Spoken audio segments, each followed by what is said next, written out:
My name is Shabria Brimmer, and the topic I chose for my informative speech happens to be types of phobias.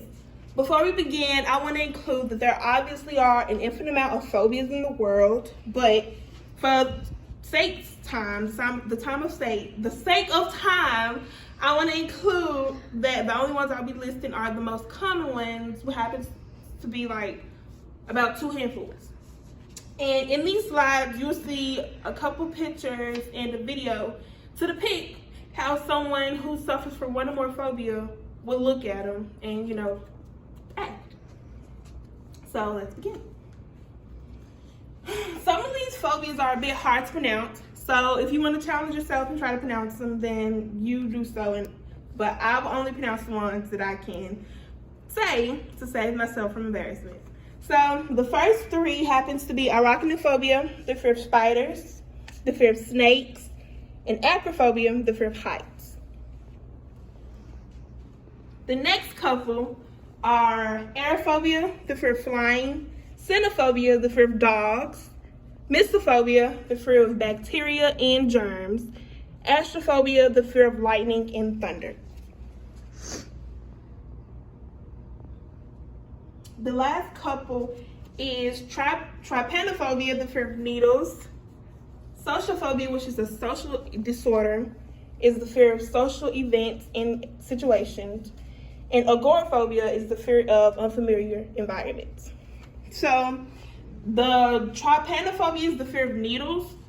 I wanted to include a video because I myself suffer from this fear, which is kind of personal, but I wanted to include this because for someone who suffers from this phobia, this is how I would feel that they would react to needles.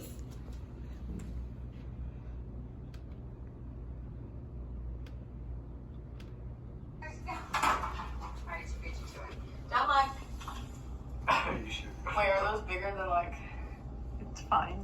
This is no bigger than any needle you've got, even when you're a tiny baby. It's the same size needle you put in your leg. Okay. No joke, okay? Alright, relax your muscle. Don't move though, okay? Don't move.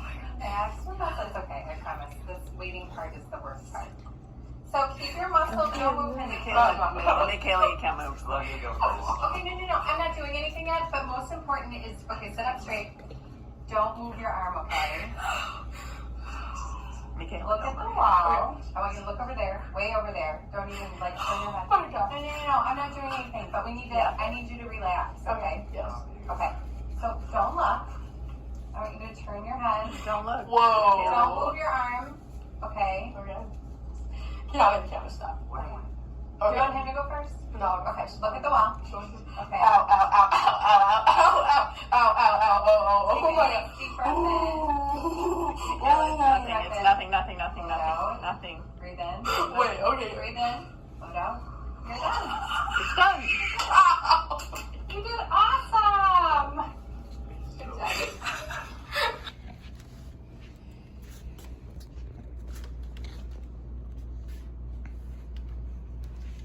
Also, to include what are phobias, to answer your question, according to World Atlas, phobias is a type of anxiety disorder in humans which is characterized by the persistent fear of objects and situations. Approximately 9 to 18% of people in the U.S. are thought to struggle with one or more phobias. For fear of an object/situation to be considered a phobia, it has to be long-lasting, for at least 6+ months.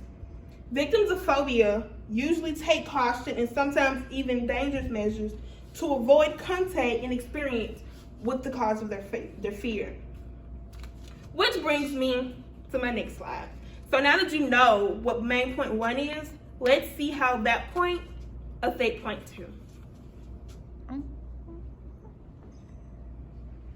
Effects and causes of phobia: isolation and out of control feeling. To avoid coming in contact with their phobias, one would isolate themselves from the world. This results of them losing contact with their friends and family. It causes them to feel alone, reclusive, and sometimes may cause depression. The out of control feeling. Some people may prefer to have power when it comes to their lives, but living with the phobia, it can make them feel as if they don't have that control anymore. They may know that phobia is minor and unreasonable and try to control it, but after so many failed attempts of trying to tame it, they just can't get it under control, which is the feeling of out of control feeling. So, causes. Some causes of phobia happens to be history of medical conditions or health concerns and or genetic and environmental factors. Healthline says people with a history of medical conditions or health concerns often have phobia and or genetic environmental factors that can cause phobias. Children who have a close relative with an anxiety disorder are at risk of developing a phobia.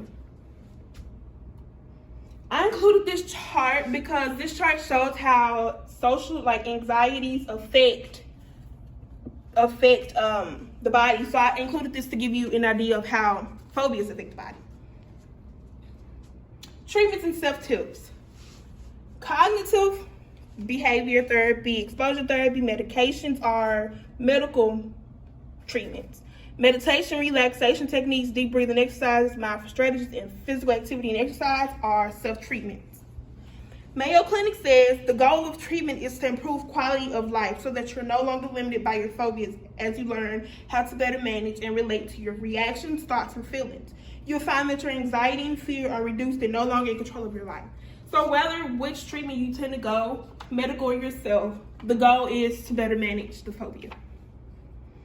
In summary, everything you were informed about, the most common phobias are the top 10, how it affects the human body, how it affects daily lives of ones who suffer from them, treatments and self-treatment tips to better manage the phobias for ones who prefer at home instead of medical. That's all that I have for you today.